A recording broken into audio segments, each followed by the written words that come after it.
ஆளுநருக்கு மாநில உரிமைகள் பற்றி பாடம் எடுக்கும் பேராசிரியர் முனைவர் பொன்முடி அவர்களுக்கும்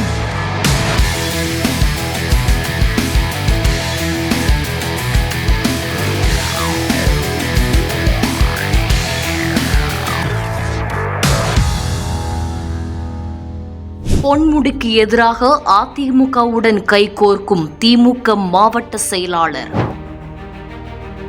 விழுப்புரம் மாவட்டத்தின் திமுகவின் ஆதியும் அந்தமுமாக விளங்கும் பொன்முடிக்கு சமீபத்திய காலங்கள் சோதனை காலங்கள் என்றே கூறலாம். திமுக ஆட்சி பொறுப்பேற்றதில் இருந்தே ஆர்வத்தில் அவர் பேசிய சில வார்த்தைகள் தவறுதலாய் சென்று முடிய திராவிட பொதுக்கூட்டத்தில் முந்தைய காலகட்டத்தில்தான் நகைச்சுவைக்காக மேற்கோள் காட்டி பேசிய அதே பேச்சை தற்போதைய காலகட்டத்திலும் அவர் பேசியது பெரும் சலசலப்பை ஏற்படுத்தியது.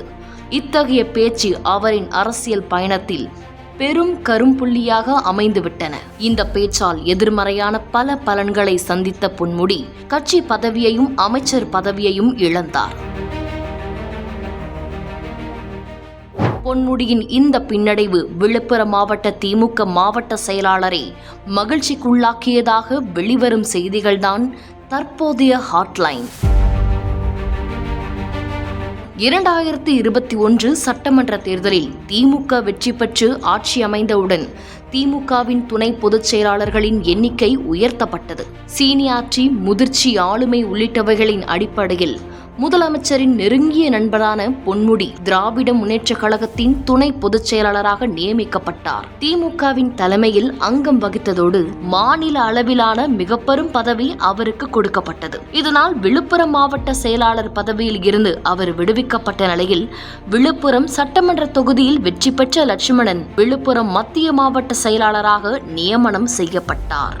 லட்சுமணனுக்கு மாவட்ட அளவிலான பொறுப்பு வழங்கப்பட்டதில் இருந்து பொன்முடியின் இடத்தை காலி செய்துவிட்டு விழுப்புரம் மாவட்ட திமுகவின் முகமாக மாற வேண்டும் என்ற எண்ணம் இருந்து வருவதாக அம்மாவட்ட லோக்கல் திமுகவினர் தெரிவிக்கின்றனர். சமீபத்தில் பொன்முடியின் கட்சி பதவியும் அமைச்சர் பதவியும் பறிபோனதில் இருந்து லட்சுமணன் சந்தோஷத்தில் திளைப்பதாகவும் வரும் சட்டமன்ற தேர்தலோடு அவரை காலி செய்ய லட்சுமணன் திட்டமிட்டிருப்பதாகவும் உடன்பிறப்புகள் தெரிவிக்கின்றனர். இதற்காக சில ஆன்லைன் மீடியாக்களுக்கு பணம் பட்டுவாடா செய்து பொன்முடிக்கு எதிராக அவதூறு கருத்துக்களை லட்சுமணன் பரப்பி வந்த நிலையில் தற்பொழுது புதிய திருப்பமாக பொன்முடியின் அரசியல் பயணத்தை முடித்து கட்ட அதிமுகவுடன் கைகோர்த்திருப்பதாக அதிர்ச்சிகரமான தகவல்கள் கசிந்து வருகின்றன. விழுப்புரம் மாவட்டத்தின் அதிமுக முகமாக அறியப்படும் சி.வி. சண்முகத்திற்கு திமுக தரப்பில் பல்வேறு சிக்கல்களை கொடுத்து வருபவர் பொன்முடி. பொன்முடியின் இத்தகைய செயலாலேயே தன்னால் கடந்த தேர்தலில் விழுப்புரம் தொகுதியில் வெற்றி பெற முடியவில்லை என்ற ஆதங்கத்தில் சி.வி. சண்முகம் இருப்பதாக சொல்லப்படுகிறது. மேலும் விழுப்புரத்தில் பொன்முடிக்கு இருக்கும் ஆதரவை தாண்டி தன்னால் மிகப்பெரும் செல்வாக்கை அடைய முடியாது என்ற எண்ணத்தில் சி.வி. சண்முகமும் இருந்து வந்ததாகவும் கூறப்படுகிறது.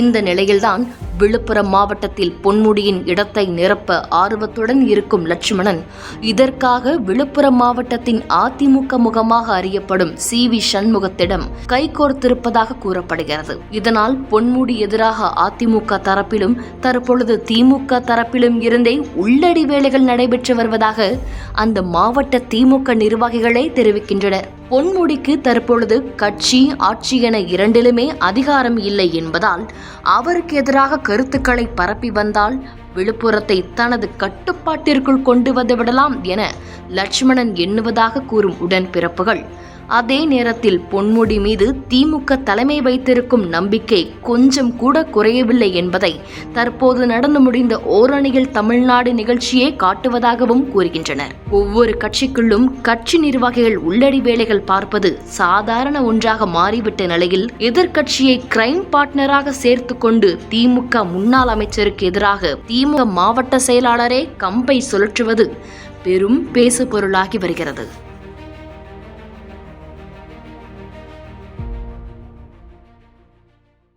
செய்திகளை உடனுக்குடன் தெரிந்து கொள்ள கீழ்கண்ட கேபிள் மற்றும் டிடிஎச் நெட்வொர்க்குகளில் எம்நாடு செய்தி தொலைக்காட்சியை காணுங்கள்.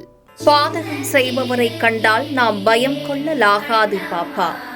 மோதி மிதித்து விடு பாப்பா, அவர் முகத்தில் உமிழ்ந்து விடு பாப்பா.